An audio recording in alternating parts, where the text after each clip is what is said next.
오늘 우리에게 주신 하나님의 말씀 보도록 하겠습니다. 오늘 우리에게 주신 하나님의 말씀은 창세기 33장 1절에서 20절까지 말씀입니다. 창세기 33장 1절에서 20절까지 말씀입니다.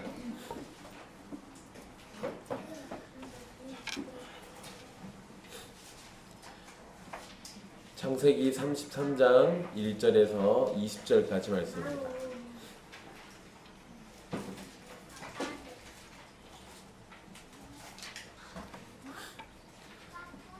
귀하신 하나님의 말씀 받들어서 읽도록 하겠습니다. 야곱이 눈을 들어보니 에서가 400명의 장정을 거느리고 오는지라. 그의 자식들을 나누어 레아와 라헬과 두 여종에게 맡기고 여종들과 그들의 자식들은 앞에 두고 레아와 그의 자식들은 다음에 두고 라헬과 요셉은 뒤에 두고 자기는 그들 앞에서 나아가되 몸을 7번 땅에 굽히며 그의 형 에서에게 가까이 가니 에서가 달려와서 그를 맞이하여 안고 목을 어금 맞추어 그와 입 맞추고 서로 우니라. 에서가 눈을 들어 여인들과 자식들을 보고 묻되 너와 함께한 이들은 누구냐? 야곱이 이르되 하나님이 주의 종에게 은혜로 주신 자식들이니이다. 그때 여종들이 그의 자식들과 더불어 나와 절하고 레아도 그의 자식들과 더불어 나와 절하고 그 후에 요셉이 라헬과 더불어 나와 절하니 에서가 또 이르되 내가 만난 바 이 모든 때는 무슨 까닭이냐? 야곱이 이르되 내 주께 은혜를 입으려 함이니이다. 에서가 이르되 내 동생아 내게 있는 것이 족하니 내 소유는 내게 두라. 야곱이 이르되 그렇지 아니하니이다. 내가 형님의 눈앞에서 은혜를 입었사오면 청하건대 내 손에서 이 예물을 받으소서. 내가 형님의 얼굴을 배운즉 하나님의 얼굴을 본 것 같사오며 형님도 나를 기뻐하심이니이다. 하나님이 내게 은혜를 베푸셨고 내 소유도 족하오니 청하건대 내가 형님께 드리는 예물을 받으소서 하고 그에게 강권함에 받으니라. 에서가 이르되 우리가 떠나자. 내가 너와 동행하리라. 야곱이 그에게 이르되 내 주도 아시거니와 자식들은 연약하고 내게 있는 양떼와 소가 새끼를 데리고 있은즉 하루만 지나치게 몰면 모든 떼가 죽으리니 청하건대 내 주는 종보다 앞서가소서. 나는 앞에 가는 가축과 자식들의 걸음대로 천천히 인도하여 세일로 가서 내 주께 나아가리이다. 에서가 이르되 내가 내 종 몇 사람을 내게 머물게 하리라.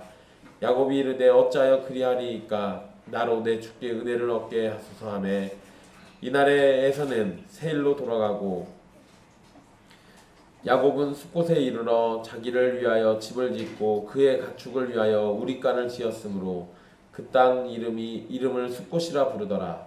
야곱이 밧단아람에서부터 평안히 가나안 땅 세겜 성읍에 이르러 그 성읍 앞에 장막을 치고 그가 장막을 친 밭을 세겜의 아버지 하몰의 아들들의 손에서 백크시타에 샀으며 거기에 제단을 쌓고 그 이름을 엘엘로헤 이스라엘이라 불렀더라.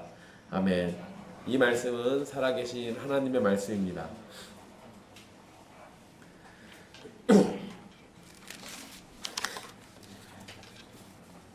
우리는 지난주에 야곱이 야복 강가에서 하나님과 씨름을 하면서 있었던 사건을 살폈습니다.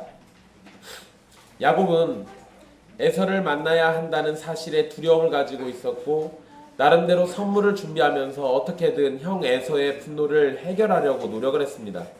하나님께 기도도 하고 도움을 구했지만 그 안에 있는 두려움이 쉽게 해결이 되지 않았습니다. 그러한 중에 홀로 남겨진 야곱은 야복 강가에서 정체를 알지 못하던 남자와 씨름을 하게 되었고 그 남자에게 골반뼈를 맞고 다리를 절게 되었습니다. 그러나 놀랍게도 그 남자는 하나님이셨고 하나님께서는 축복을 해달라는 야곱을 향해서 이름을 야곱이라 부르지 말고 하나님께서 싸우시리라는 의미의 이스라엘이라는 이름으로 부르라고 말씀하십니다. 바로 이 사건에 이어서 오늘 말씀이 이어지게 됩니다. 하나님께서는 야곱을 향해서 다시는 야곱이라 부를 것이 아니요 이스라엘이라 부를 것이라고 말씀하셨지만 무슨 일인지 오늘 본문의 시작은 야곱이라고 부르면서 시작을 하고 있습니다. 과거 아브람은 이름이 아브라함으로 바뀌게 된 이후로 아브라함이라고만 불렸습니다. 그런데 야곱은 새로운 이름을 얻었음에도 야곱이라는 이름으로 계속 불리게 됩니다. 이후에 요셉 이야기가 등장하게 될 때에도 야곱은 야곱이라는 이름과 이스라엘이라는 이름을 함께 사용하게 됩니다. 이것은 마치 성령의 은혜로 중생하여 새로운 피조물이 되었음에도 새 사람으로 살아가는 것이 아니라 옛사람처럼 살아가는 우리들의 모습과 비슷합니다. 그러니까 하나님 앞에 정체성은 이스라엘인데 여전히 사람들이 부르는 것은 야곱이에요. 이게 우리랑 비슷하죠. 우리는 분명 예수 그리스도를 통해서 구원함을 얻은 게 확실한데, 그런데 주변 사람들은 나를 볼 때 별로 하나도 안 바뀌었대요. 나 이제 예수님 믿고 구원받았어. 아니 니까지 걔 무슨. 아니 나 예수님 믿고 구원, 나 이제 새 사람이야. 아니 너 사는 게 별로 안 바뀐 것 같은데. 이상해요. 분명히 예수님을 내가 확실히 믿은 것 같은데 주변에서의 평가는 나를 여전히 옛날 그 사람으로 봅니다. 그런데 야곱이 그래요. 그러면 여러분, 예수님을 믿고 내가 확실히 구원함을 얻은 것 같은데 주변 사람들이 날 여전히 옛날 그 사람으로 이해하고 옛날 그 사람처럼 나를 대해준다면 나에게 문제가 있는 겁니까? 그 사람들에게 문제가 있는 겁니까? 사실 나에게 문제가 있어요. 변화가 되었다면 다른 사람들도 확연히 느낄 만한 어떠한 태도의 변화가 있든지 삶의 모양이 바뀌든지 이래야 하는데 그러지 않았던 거겠죠. 그러니까 내 영혼과 나는 알아요. 나는 참으로 예수님 앞에 회개하고 예수님 믿은 것 같은데 여전히 내 안에 있는 죄의 찌꺼기들이 나를 주장하고 있어가지고 나는 옛날 그 사람 그 모습 그대로 있는 거예요. 그러니까 다른 사람들이 느낄 때는 아니 너 아직 예수님 안 믿은 것 같은데 아니 너같이 살면서 무슨 예수님 믿는다고 말을 해. 이런 식으로 반응 보이기가 쉽겠죠. 여러분 오늘 말씀에서 우리 야곱인지 이스라엘인지 종잡을 수 없는 모습을 계속 보여주게 됩니다. 그래서 여러분들 말씀을 한번 살펴보시면서 도대체 이 사람의 정체가 무엇이냐 한번 주의 깊게 보십시오.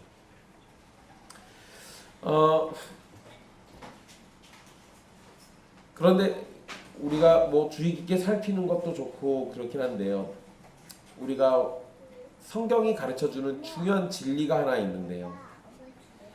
야곱은 평생 야곱으로만 불리다가 죽은 게 아닙니다.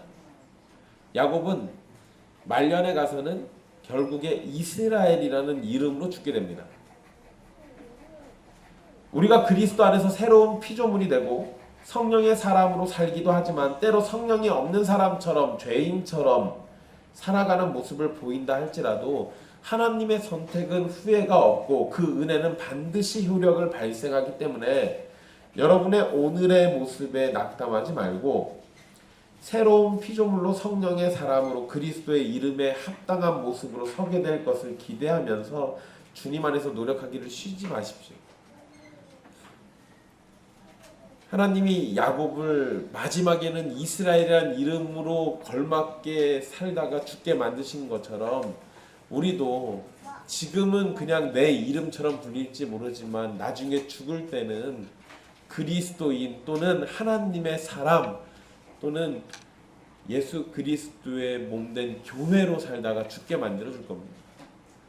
하나님의 선택은 후회가 없고 하나님의 선택은 반드시 효력을 발생하기 때문에 여러분들이 예수 그리스도를 믿고 참되게 구원받은 사람들이라면 확실히 여러분들은 놀라운 변화를 경험하게 될 겁니다.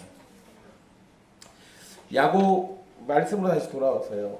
야곱이 눈을 들어서 보니까 에서가 400명의 장정을 거느리고 막 오고 있습니다. 그래서 야곱은 자식들을 각자의 엄마들에게 맡기고 여종들과 그 자식들은 앞에 두고 레아와 그 자식들은 그 다음에 두고 그리고 라헬과 요셉은 가장 뒤에 두게 됩니다. 여러분 딱 이렇게 놓는 것 보자마자 여러분들은 뭔 생각이 듭니까? 아 역시 요셉은 라헬과 요셉을 제일 사랑하는구나 라는 생각이 들겠죠. 게다가 여러분 지금 갑자기 이렇게 또 순번을 놓는 거 보니까 야곱의 마음속에 뭐가 있는 겁니까? 두려움이 있는 거예요. 아, 에서가 우리 죽이러 오고 있구나. 여러분, 야곱은 이삭과 리브가가 서로 자식들을 편애하면서 그 안에서 발생한 상처와 갈등을 가지고 사는 사람입니다. 우리 아빠는 에서 좋아하고 우리 형 좋아하고 우리 엄마는 날 좋아해요. 그리고 지금 내가 도망가 있는 상황도 부모님이 서로의 좋아하는 아들들을 너무 지나치게 편애하다가 결국 이사다 난 거예요. 그런데 부모님이 그렇게 해서 내가 상처받았다면 그 상처를 고스란히 자식들에게 넘겨줄 필요가 있습니까? 아니요. 그게 문제라고 느끼고 그게 잘못됐다라고 느끼면 나한테서 이제 그걸 끊어야죠. 근데 야곱이 보인 모습은 그것을 끊지 못하고 똑같은 모습을 보입니다. 편애해요. 결국 여러분, 이러한 편애, 이러한 갈등은 훗날 다른 형제들이 요셉을 시기해서 미디안 상인들에게 팔아버리는 죄악을 저지르게 됩니다. 그러니까 나중에 사실 요셉이 형들이 요셉을 미워해가지고 갖다 팔아버리고 죽었다고 야곱한테 거짓말하는 거예요. 이거 다 야곱이 편애해가지고 발생한 일이에요. 그렇게 지나치게 편애하지 않았더라면 여러분 생각을 해보세요. 그냥 편애하지 않고 그냥 서로 잘 어울리는 형제들 중에서 요셉이 갑자기 그 꿈 얘기를 꺼냈다고 하면 형들이 그냥 꿀밤이나 한 대씩 때려주고 말았겠죠. 근데 안 그래도 꼴보기 싫어 죽겠는데 우리가 너한테 절을 한다고? 그런 얘기를 하니까 얼마나 기분 나빴겠습니까? 그러니까 이 편애가 결국은 가정에서 불화를 일으킨 거예요. 그런데 그게 이렇게 결정적인 순간에 꼭 등장한다고요. 문제가 있는 거겠죠. 게다가 야곱은 바로 전날, 사실 24시간도 아니에요. 몇 시간 전에 아주 특별한 경험을 했죠. 그런데도 여전히 야곱은 하나님을 온전히 신뢰하지 못하고 자신을 위한 스스로의 노력을 멈추지 않습니다. 여러분, 야고보서 1장 24절에 이렇게 말씀을 기록하고 있습니다. 제 자신을 보고 가서 그 모습이 어떠했는지를 곧 잃어버리거니와. 여러분, 이게 사람의 특징이에요. 거울을 쳐다보든 뭘 쳐다보든 자기 자신을 봤습니다. 그런데 아, 내가 이런 사람이구나 라고 봐놓고는 금방 잊어버려요.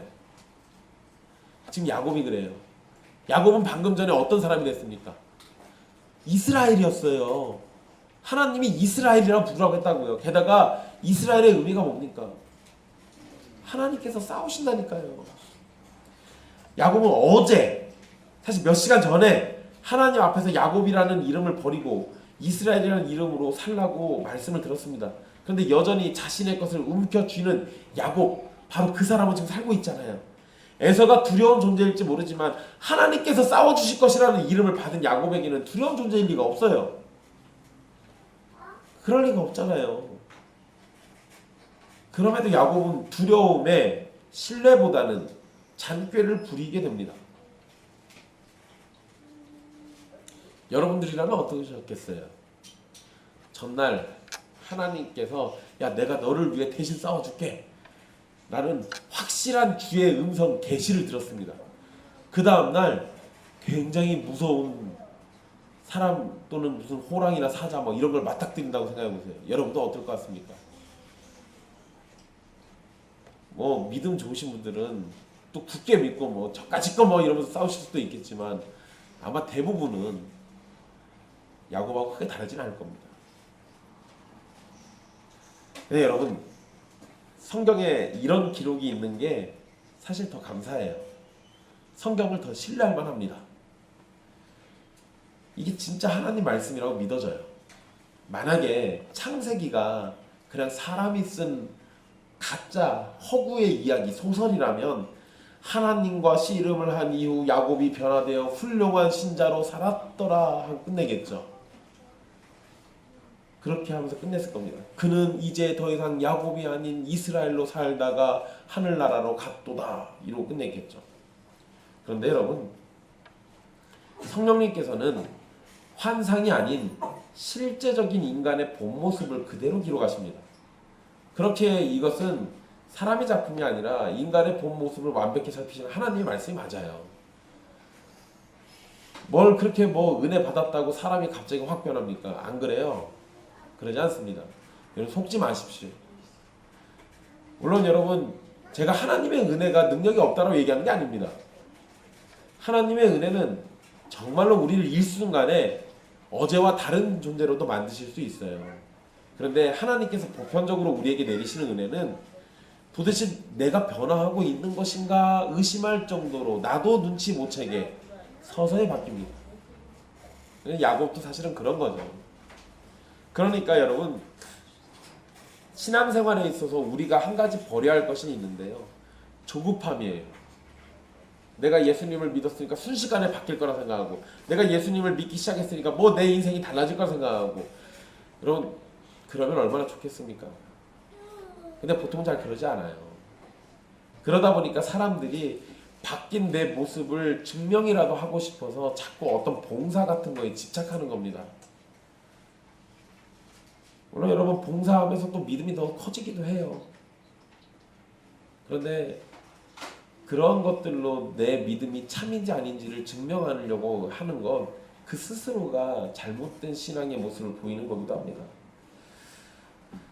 어쨌든 여러분 야곱은 역시 야곱이에요. 그런데 여러분 3절에 이상한 모습이 또 하나 있습니다. 원래 야곱이라면 아마 라헬과 함께 가장 뒤에 숨었을 겁니다. 그런데 야곱이 가족들의 가장 앞에 나와 서 있습니다. 이게 바뀐 거예요. 바뀐 지점이 있어요. 분명히. 야곱이 씨름 사건이 벌어지기 전에는 가족들 뒤에 있었잖아요. 가족들 먼저 보내고 자기 맨 뒤에 있었습니다. 그런데 지금은 가족들 앞에 서 있어요. 조금의 변화가 있는 거죠. 그러니까 야곱의 내면에는 여전히 두려움은 있는데 옛날 같았으면 종들, 여종들과 자식들을 앞서 보내고 그 다음에 레아와 자식들을 앞서 보내고 그 다음에 라헬하고 요셉 손 붙잡고 맨 뒤에 숨어가지고 눈치 보고 있었을 거예요. 그런데 야곱이 맨 앞에 섰어요. 뭔가 바뀌고 있는 거예요. 변화가 있는 겁니다. 야곱이 7번 몸을 굽혔다라고 성경에 기록되어 있는데요. 이러한 모습은 고대에 있었던 예법입니다. 이게 뭐냐면요. 신하가 왕을 만나거나 또는 힘이 없는 나라가 센 힘이 있는 나라의 왕에게 굴복한다는 의미로 7번 몸을 굽혀 절을 했습니다. 그런데 지금 야곱이 이런 모습을 보여주고 있어요. 이거는 그 당시 예법을 따라서 야곱은 자기 스스로가 힘이 없고 나약한 존재, 그러니까 에서에게 지금 절을 하잖아요. 그 얘기는 에서 당신에게 나는 은혜를 받아야 할 존재입니다 라고 자기를 한없이 낮추고 있는 거예요. 그런데 여러분 이제 또 이상하죠. 방금 전에는 가족들 앞에 나갔던 뭔가 좀 바뀐 것 같았어요. 그런데 지금 야곱은 또 에서에게 7번 절을 하고 있어요. 여러분 하나님께서 허락하신 복은 야곱이 에서의 머리가 되는 겁니다. 그러니까 7번씩 절하면서 이렇게 하면 이게 지금 모양새가 뭐냐면 야곱의 행동은 하나님의 복을 부인하는 거예요. 에서의 머리가 되어야 하는데 에서의 꼬리가 되는 것처럼 지금 비치고 있는 거잖아요. 좀 이상해요. 금세 또 사람이 바뀌었습니다. 그런데 여러분 에서는 정반대의 모습을 보입니다. 야곱은 예를 갖추어 형을 맞이하고 있고요. 그 다음에 형 에서는 오랜만에 만난 동생으로 야곱을 맞이하고 있습니다. 야곱은 두려움을 가지고 있고 에서는 반가움과 그리움을 가지고 만나요. 여러분 에서의 행동은 야곱을 향한 애정과 그리움이 가득 담겨져 있는데요. 에서의 행동을 나타내는 표현들은 그 사전에서 나와 있는 건데요. 달려와서 맞이하여 안고 목을 어금 맞추고 입 맞추고 운다. 여러분 이 표현들은요 구약에서 친척을 맞이할 때 사용하는 단어들입니다. 근데 보통은요 이 단어가 한두 가지가 사용돼요. 그런데 이 의미가 있는 단어들을 에서가 한 방에 다 해버렸습니다. 그래서 달려오고 맞이하고 안고 목을 어금 맞추고 입 맞추고 우는 것, 이러한 단어가 한꺼번에 사용된 거는 에서가 야곱을 얼마나 그리워했는지가 표현되는 거죠. 또 이런 마지막 표현에 복수형으로 사용되어 있습니다. 그게 뭐냐면 울었다에 우리 성경에 서로 울었다라고 되어 있잖아요. 서로 운이라. 이게 복수형으로 되어 있어요. 그러니까 에서와 야곱이 이렇게 만나고 서로 부둥켜 안고 같이 운 거예요. 즉 여러분, 원수 같은 사람 둘이서 갑자기 만나가지고 둘이 서로 부둥켜 안고 웁니다. 뭐 한 거예요? 화해한 거예요. 화해한 거예요. 그러니까 이 장면에서 에서는 야곱을 확실히 용서했고 야곱은 에서에게 용서를 받은 거예요. 그러면 이제 더 이상 야곱은 에서를 두려워할 이유가 없습니다. 그러니까 이러한 상황에서 에서가 데리고 온 400명의 사람들을 생각해 보면 야곱을 죽이기 위해서 데리고 온 게 아니라 보호하기 위해서 데려온 거예요. 에서는 20년 전에는 동생을 죽이기 위한 살인 계획을 세웠던 사람입니다. 우리 아버지만 죽으면 내가 저 자식 죽여버릴 거야 이랬어요. 동생을 죽일 생각이었습니다. 그런데 그런 에서의 마음이 사랑으로 바뀔 수 있었던 거는 오랜 시간이 흘러서 그럴 수도 있지. 여러분 그럴 것 같습니까? 여러분 내가 쟤 죽여버릴 거야 이랬는데 시간이 흐르다 보니까 그냥 죽이려고 했던 마음이 사랑으로 바뀌어요? 그건 여러분들이 누군가를 죽이려고 안 해봐서 그래요. 물론 저도 안 해봐서 잘 모르겠습니다. 그런데 여러분 에서의 마음이 바뀐 거엔 우리가 염두에 둬야 할 것, 하나님께서 야곱을 보호하시겠다는 약속과 또 내가 너를 대신해서 싸우시겠다라는 그 말씀을 생각해 보면 에서의 이러한 태도의 변화는 하나님의 은혜로만 설명이 가능한 거예요. 에서는 자신들이 본 여인들과 자식들을 보고 누구냐고 질문합니다. 그래서 야곱은 하나님께서 은혜로 주신 자식들이라고 말합니다. 또 야곱이 에서를 만난 장면에서 야곱은 은혜라는 표현을 반복해서 사용을 하는데요. 자신이 하나님에게서나 에서에게서 받은 것이 다 은혜라는 점을 강조합니다. 지금까지 하나님께 받은 은혜로 살아온 야곱은 이제 에서에게서도 은혜를 받고 싶다 뭐 이런 거예요. 그래서 은혜라는 표현을 자꾸 씁니다. 여러분 이 부분에서도 사실 우리가 변화된 야곱의 모습을 볼 수 있는데요. 과거의 야곱이라면 에서로부터 살기 위해 술수, 술책, 잔꾀를 부렸을 겁니다.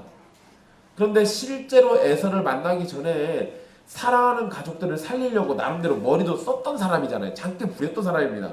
근데 정작 에서를 만났을 때는 이제 은혜를 구하고 있어요. 잔꾀를 안 부려요.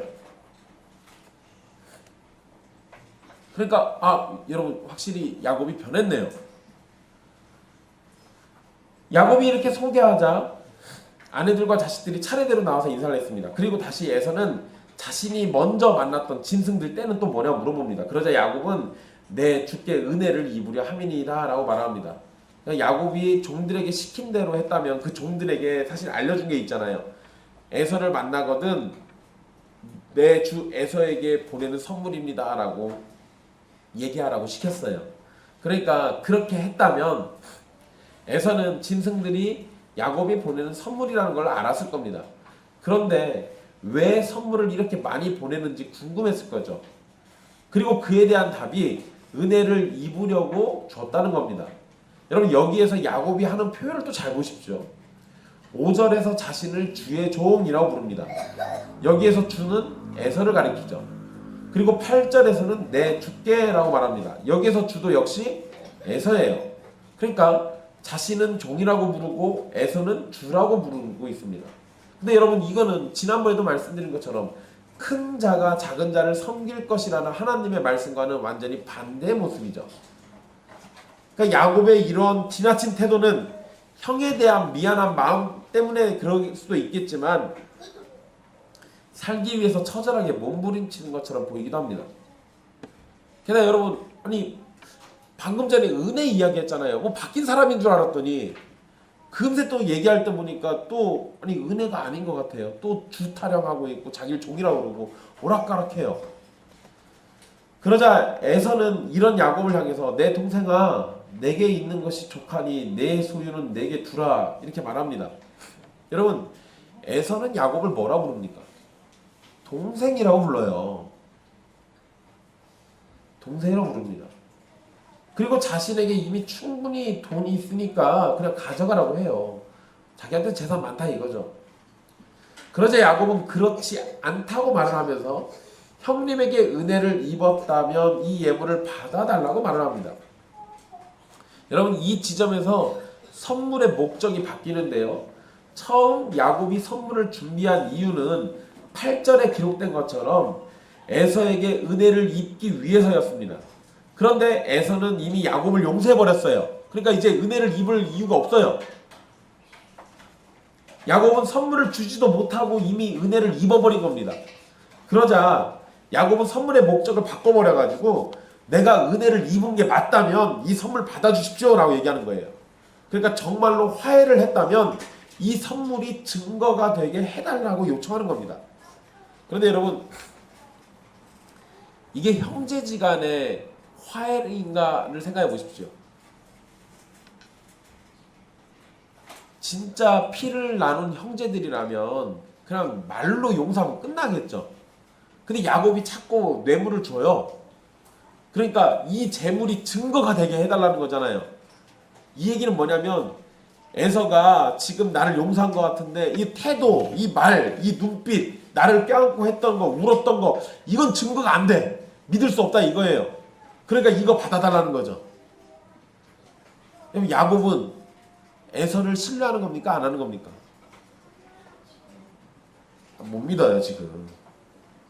못 믿습니다. 그런데 여러분, 이건 에서를 못 믿는 걸로 끝나는 게 아니에요. 야곱을 지켜주시겠다는 하나님에 대한 불신으로까지 확장되는 겁니다. 야곱이 잘 나가다가 이상해졌다가 잘 나가다가 이상해졌다가. 여러분, 제가 이 설교를 지지난주에 준비했는데요. 제가 지난주에 말씀드렸잖아요. 설교 준비하다가 정신병 걸릴 뻔했다고. 종잡을 수가 없어요. 아직 좀 남았습니다.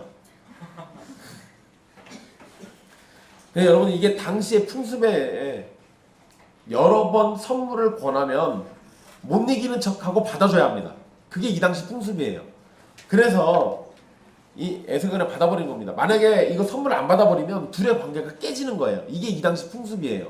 그러니까 지금 야곱이 어떻게든 선물을 자꾸 줘가지고 확증받고 싶은 거예요. 그래서 결국 에서는 선물을 받는 겁니다. 그런데 여러분, 10절 후반부에 야곱이 특이한 표현을 사용합니다.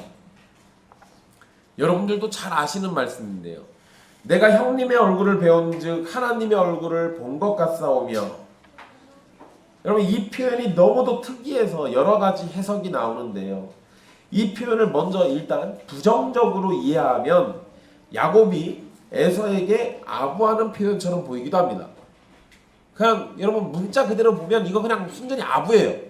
어디 사람이 감히 하나님의 얼굴을 갖다가 비교해가지고 이렇게 말을 합니까? 그리고 만약에 그러한 이유, 이 아부의 의미로 말한 것이라면 야곱은 참남된 말을 한 거죠. 하나님의 얼굴을 사람의 얼굴에다 갖다 대놨으니까 참남된 말을 한 거예요. 그런데 여러분, 긍정적으로도 볼 수 있습니다. 이게 뭔 소리냐면요, 얼굴이라는 표현에 집중을 하시면 돼요.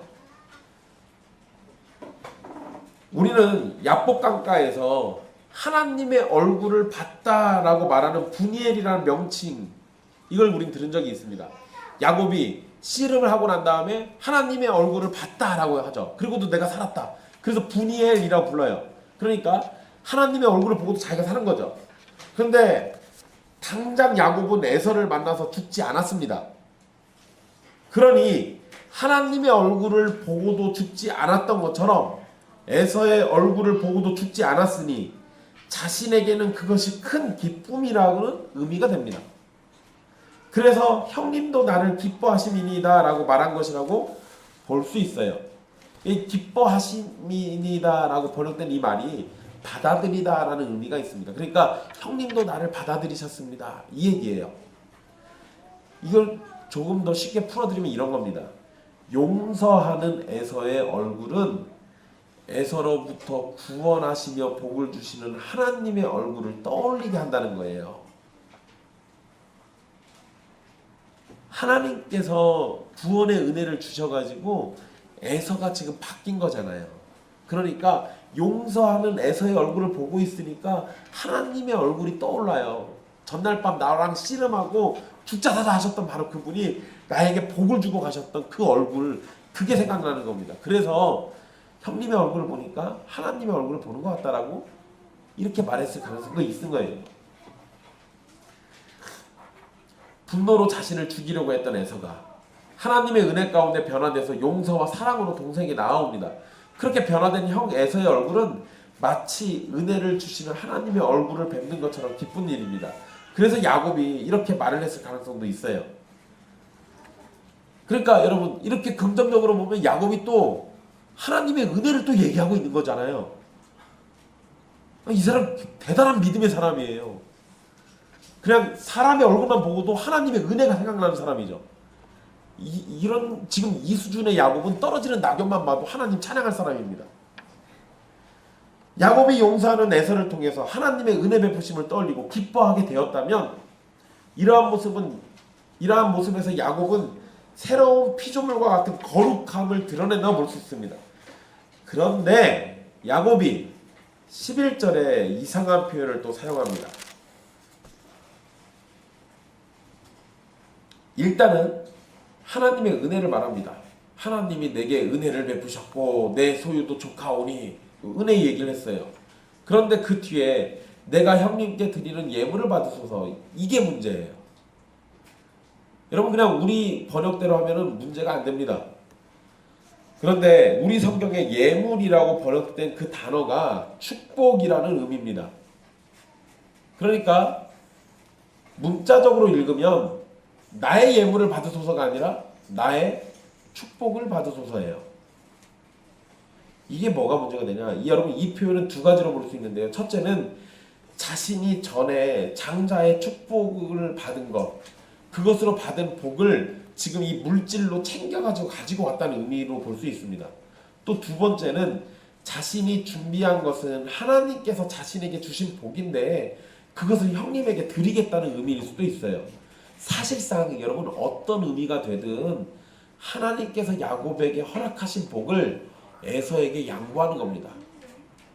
이럴 거면은 팥죽 팔아가지고 굳이 아버지까지 속여가면서 축복을 받을 이유가 없었어요. 그러니까 나의 축복을 받으소서라고 해버리면 이전에 내가 받았던 거 다 되돌려 주겠다는 얘기예요. 그런데 그 축복의 근원이 어디에 있습니까? 하나님이라니까요. 그러니까 하나님이 준 거를 지금 자기가 자기 멋대로 형한테 양보하고 있는 거예요. 이러면 안 되는데? 이러면 안 된다고요. 에서는 선물을 받고 함께 떠나자고 말을 합니다. 자신이 함께 동행하겠다고 해요. 에서는 야곱을 보호해주고 세일로 데려가려고 합니다. 그런데 야곱은 자신들이 연약하고 짐승들도 하루만 지나치게 몰면 다 죽을 거라고 말을 합니다. 여러분, 이것도 사실 좀 이상하죠. 사실 라반에게서 도망칠 때는 지나치게 몰고 도망쳤습니다. 너무 빨리 도망쳤어요. 그리고 여러분, 에서를 만나러 올 때도 야곱이 엄청나게 빨리 왔겠습니까? 거기 지금 나 죽인다는 사람이 있는데 세상 그렇게 느리게 갔을 거예요. 그러니 지금 야곱의 말은 안 따라가고 싶은 마음에 하는 소리로 볼 수 있는 거죠. 지나치게 몰면 죽을 거다, 이거 거짓말일 가능성이 높아요. 자신이 준 선물은 에서에게 속한 것이 되기를 간청하더니 지금은 자신이 에서로부터 떨어지기를 간청하는 모습을 보이고 있습니다. 야곱은 에서 보고 자신보다 먼저 가면 자신은 뒤에서 천천히 따라가서 세일로 가겠다고 말합니다. 에서는 야곱을 세일로 데려가고 싶어 했어요. 많은 가족과 가축들을 이끌고 온 야곱이 정착할 곳을 찾는 게 쉽지 않거든요. 게다가 여러분, 거기에 토지가 없는 이상 그 많은 짐승들 풀을 어떻게 먹을 거예요? 그러잖아요. 괜히 남의 땅 가서 풀 뜯어먹이다가는 전쟁 나요. 죽기도 좋습니다. 그러니까 에서 입장에서는 동생을 그냥 두면 안 돼요. 죽을 수 있거든요. 그러니까 보호해 주려고 400명이나 끌고 온 거예요. 게다가 에서는 사실 이미 세일에 정착해 있잖아요. 그러니까 세일로 데리고 가는 게 제일 안전하고 편한 거예요. 그런데 야곱은 에서가 아직도 충분히 불편한 걸로 보입니다. 언제 에서의 마음이 바뀌어서 야곱 자신을 해칠지 모른다고 생각했을지도 몰라요. 어쨌든 야곱은 세일로 가겠다라고 말은 했는데 실제로는 가지 않습니다. 즉 에서를 안심시키고 먼저 보내려고 거짓말한 거예요. 다시 에서는 그러면 내가 내 종을 좀 남겨놓고 가겠다고 하니까 야곱은 또다시 그러지 말아달라고 간청을 합니다. 여러분 거기에 15절에 에서가 이르되 내가 내 종 몇 사람을 내게 머물게 하리라 이렇게 얘기하니까 야곱이 이르되 어찌하여 그리하리까 이러면서 나로 내 주께 은혜를 얻게 하소서 이렇게 번역되어 있잖아요. 여러분 거기 나로 내 주께 은혜를 얻게 하소서 요거를 문자대로 번역하면 그러면 제가 내 주의 은혜를 너무 받는 것입니다예요. 그러니까 지금도 많이 받았는데 이렇게 하면은 너무 지나치게 받는 거니까 그렇게 하지 말아 주십시오 이 얘기입니다.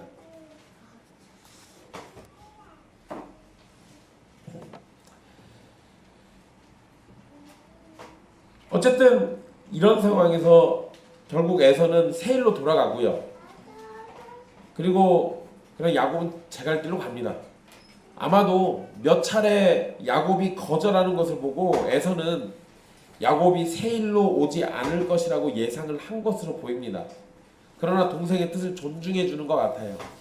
나중에 이삭이 죽었을 때 에서랑 야곱 둘이 같이 또 장 치러주거든요. 그런 거 보면 확실히 용서했어요. 그리고 세일로 오지 않은 것도 뭐라고 문책하지 않습니다. 그런 거 보면은 에서는 확실히 사람이 바뀌었어요.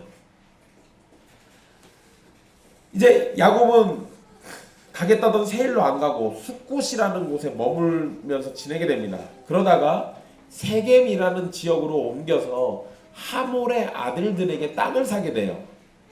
그리고 18절에 이렇게 기록하고 있습니다. 밧단 아람에서부터 평안히 가나안 땅 이렇게 표현하고 있어요. 여러분 여기에서 이 평안이라는 단어가 중요한데요. 밧단 아람에서부터 평안하게 가나안 땅으로 되돌아왔다는 거잖아요. 그런데 야곱은 창세기 28장 21절에서 자신이 평안히 아버지 집으로 돌아가게 되면 이렇게 말하면서 서원을 했었습니다. 그런데 지금 성경이 뭐라고 표현했냐면 야곱은 평안히 아버지가 있는 땅 근처로 왔어요 라고 얘기한 겁니다.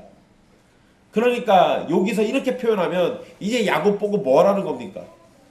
서원을 지키라는 거예요. 야곱은 이제 서원을 지켜야 하는 때입니다 라고 우리에게 알려주는 거죠. 그런데 야곱은 서원을 갚을 생각을 하지 않습니다. 서원을 갚을 거라면 야곱이 어디로 가야 합니까? 베델로 갔어야 돼요. 왜냐하면 베델에서 하나님의 집 세우고 거기서 제단 쌓고 11조도 드리고 이런다고 했으니까 그럼 베델로 돌아갔어야 맞습니다. 그런데 야곱은 베델이 아니라 세겜이라는 지역에서 거기에서 땅을 사고 그곳에 정착하게 됩니다. 야곱은 하나님의 신실하심으로 인해서 자신과 형이 화해를 하게 되었고 하나님의 신실하심을 따라서 그 약속대로 자신이 무사히 돌아오게 된 것을 확인하게 됩니다. 그리고 하나님께 단을 쌓고 제사를 드려요. 근데 여러분 이게 세겜에서 제사를 지낸 거예요. 그러면서 제단에다가 이름을 붙입니다. 여러분 성경에 제단에다가 이름을 붙인 최초의 사건이 여기 등장해요. 그런데 그 제단 이름을 뭐라고 하냐면 엘엘로헤 이스라엘이라고 부릅니다. 이 말은 하나님, 이스라엘의 하나님이란 뜻이에요. 이전에는 하나님을 부를 때 아브라함과 이삭의 하나님이라고 불렀다면 지금 야곱은 하나님을 이스라엘의 하나님이라 부릅니다. 즉 자신의 하나님이란 얘기죠. 그런데 장소가 틀렸어요. 세겜이 아니라 베델에서 해야 한다고요. 세겜이 아니라 베델에서 해야 돼요. 그렇게 해야 자신이 서원한 것을 지키는 건데 야곱은 세겜에서 아주 정착해서 살게 됩니다. 그냥 거기 그냥 눌러 사는 거예요. 오늘 본문의 내용은 우리가 잘 아는 이야기인데 깊이 살펴보면 정신분열증으로 보이는 한 남자의 이야기가 보입니다. 야곱은 어떤 때는 신실한 하나님의 백성처럼 행동하다가 어떤 때는 여전히 속이고 움켜쥐는 사람처럼 행동합니다. 그런데 앞에서 말씀드린 것처럼 저는 야곱의 이러한 모습이 성경에 기록된 것이 오히려 너무 감사해요. 성경에 우리 아이들한테 주일학교에서 가장 많이 들려주는 성경 인물들 이야기가 누굽니까? 다니엘이나 다윗이나 노아나 다들 훌륭하신 분들이에요. 나랑 안 어울리는 것 같아요. 근데 여러분 너무 감사하게도 성경에 하나님이 야곱 이야기를 잔뜩 써놓으셨어요. 근데 이 야곱이 나랑 똑같아요. 그래서 야곱이 적힌 게 너무 감사해요. 우리는 예수 그리스도의 이름으로 예수님의 이름을 부르고 성부와 성령님의 이름을 부르면서 찬송과 기도와 예배를 드립니다. 그런데 동시에 찬송을 하던 입술을 가지고 거짓말을 하고 속이기도 하고 악함을 내뱉기도 합니다. 기도하던 두 손을 가지고 죄악의 행동을 하기도 하죠. 하나님을 사랑하겠다던 우리의 다짐은 하나님이 아닌 것들을 사랑하는 모습으로 믿지 못할 약속이 되기도 합니다. 그렇다고 우리가 계속해서 악을 저지르진 않습니다. 때로는 무엇인가 신앙의 바른 모습을 보이기도 하죠.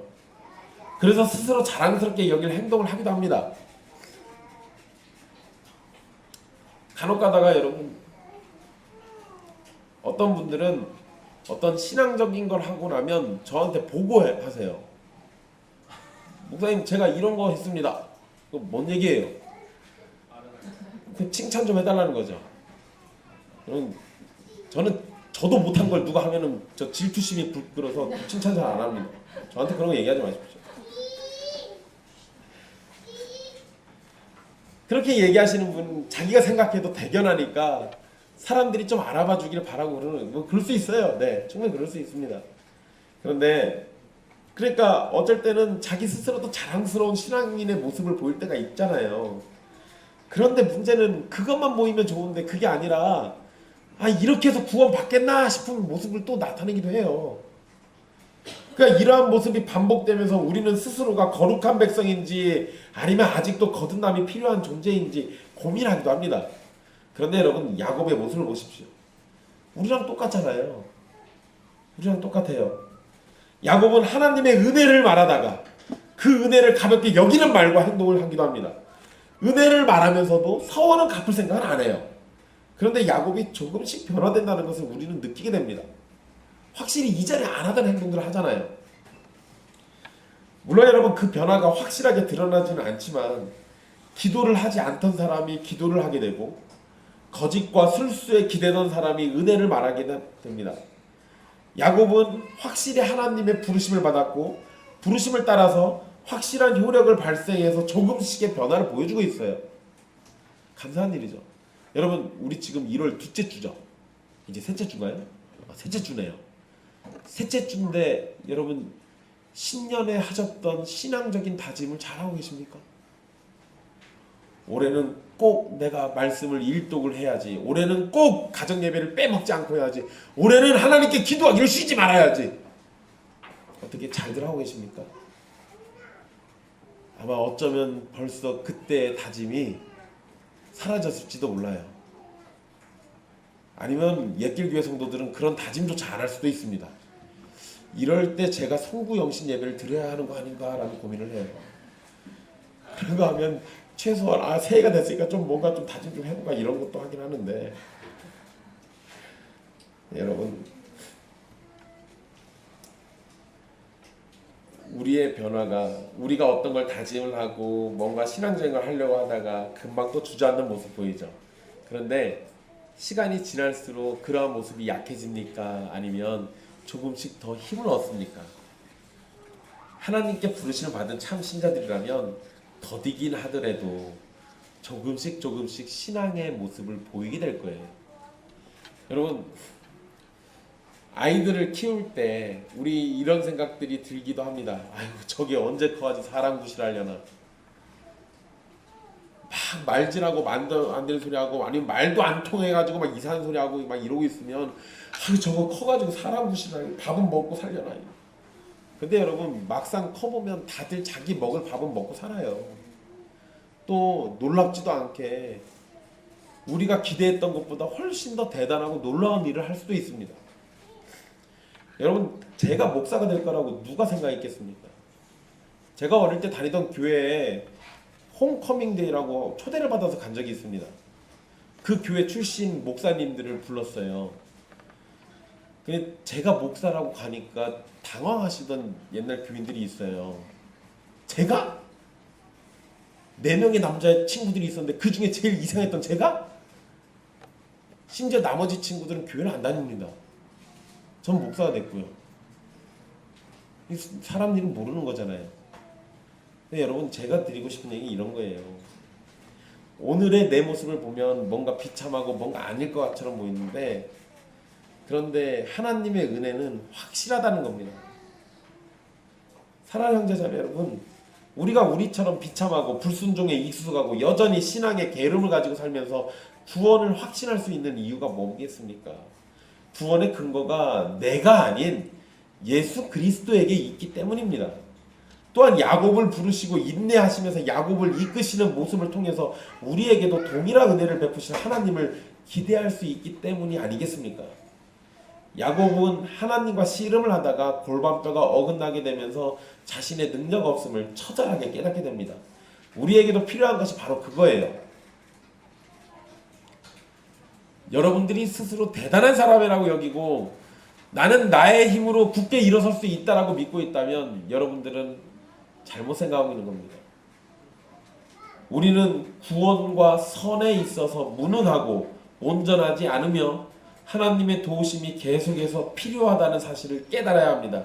그리고 바로 그러한 지점에서 야곱과 같은 사람을 향해서 끝까지 인내하시는 하나님을 바라봐야 하는 거예요. 바로 그 하나님, 야곱에게 은혜 베푸셔서 끝까지 인내하시고 이끄시고 돌보셨던 그 하나님께서 저와 여러분들의 흔들리는 모습을 그리스도 안에서도 인내하시면서 참아주신다는 사실을 바라보십시오. 하나님께서 그렇다면 우리가 죄의 자리에 있을 때, 신앙에 있어서 게으른 모습을 보일 때 낭만과 두려움에 빠지기보다는 우리의 잘못된 모습을 회개하고 돌이켜 은혜를 베푸시며 우리를 인내로 기다려주시는 하나님께로 가야 할 겁니다. 여러분 탕자 이야기 생각하시면 돼요. 탕자 이야기. 탕자는 아버지 죽어버리라고 그래 유산 타고 일찍 나와버렸잖아요. 근데 그 아버지가 어떻게 합니까? 아들이 언제 돌아올까 매일매일 나가서 먼 발치 쳐다보면서 기다려요. 그리고 아들이 가장 최악의 상황에 치달았을 때 뭘 생각하게 됩니까? 우리 아버지 집에 가면 최소한 밥은 먹고 살 수 있는데. 근데 여러분 아버지가 용서해 줄 거라는 확신이 안 들면 아버지께 돌아갈 수 있었을까요? 아니요, 그러지 않았겠죠. 그 탕자는 아버지에게 정말 몹쓸 짓을 했지만 그런데 그 아버지가 나를 받아주실 거라는 믿음이 있어서 되돌아간 거예요. 똑같죠. 우리는 탕자보다 더 나쁜 사람들입니다. 그런데 하나님께서 우리를 인내하고 기다려 주신다니까요. 그러니까 예수님의 이름을 믿음으로 하나님께 나아가시면 돼요. 우리를 기다려 주시는 하나님께로 나가시면 됩니다. 저와 여러분이 사도 바울처럼 극심한 회심을 체험하고 성경에 기록된 것처럼 훌륭한 사도의 모습을 닮으면 얼마나 좋겠습니까? 그러나 그러한 바울도 자신을 죄인 중에 괴수라고 부르잖아요. 바울은 이렇게도 말합니다. 내가 원하는 바 선을 행하지 않고 도리어 원하지 아니하는 바 악을 행하는도다. 여러분 악을 행하던 바울은 자신의 구원에 대해서 의심합니까? 아니요, 그러지 않아요. 내가 죄인 괴수일지라도 하나님은 신실하신 분이고 내가 믿어 의심치 못할 분이기 때문에 바로 그분을 의지해서 나는 구원받는다 해요. 그게 사도 바울의 생각입니다. 마찬가지죠. 예수님을 참으로 믿는 사람이라면 악을 행하기를 원하는 사람은 없습니다. 모두가 선을 행하기를 원하지만 우리는 종종 원하지 않는 악을 행하게 돼요. 그럴 때 주님께서는 우리를 버리실까요? 아니요, 그러지 않습니다. 우리를 그리스도 예수 안에 있는 자로 부르셨기에 정죄함이 없습니다. 오히려 성령님을 통하여 영을 따르는 자가 되고 영의 일을 생각하는 자가 되도록 인도해 주십니다. 그날을 위해서 우리에게 아낌없이 은혜를 베푸시고 또한 성장할 때까지 인내하시면서 기다려 주십니다. 사랑하는 형제와 자매 여러분, 야곱을 사랑하시는 하나님께서 저와 여러분의 하나님이십니다. 야곱을 향해서 인내하신 하나님은 예수 그리스도 안에 있는 우리를 향해서도 인내하실 것이고, 야곱을 이스라엘로 자라게 하신 성령님께서는 우리를 영적 이스라엘 참 그리스도인으로 자라도록 이끌어 주실 것입니다. 그러니 먼저는 은혜 베푸시는 삼위 하나님을 바라보시고 하나님이 주시는 은혜를 통해서 자라나길 소망하며 열심을 품는 여러분이 되십시오. 우리가 믿음의 선한 싸움을 끝까지 싸우고 완주하면 주께서 우리에게 감당할 수 없는 면류관 주실 겁니다. 그런데 여러분, 그 선한 싸움도 하나님이 나 혼자 싸우라고 하시지 않아요. 야곱에게 때를 따라서 끊임없이 은혜를 베푸신 것처럼 우리 곁에서 끊임없이 우리에게 은혜 베푸시고 힘을 주셔서 바로 그 선한 싸움 경주를 완주하게 하실 겁니다. 은혜 베푸시는 그 하나님 바라보십시오. 그 하나님을 더욱더 믿음으로 의지하십시오. 기도하겠습니다.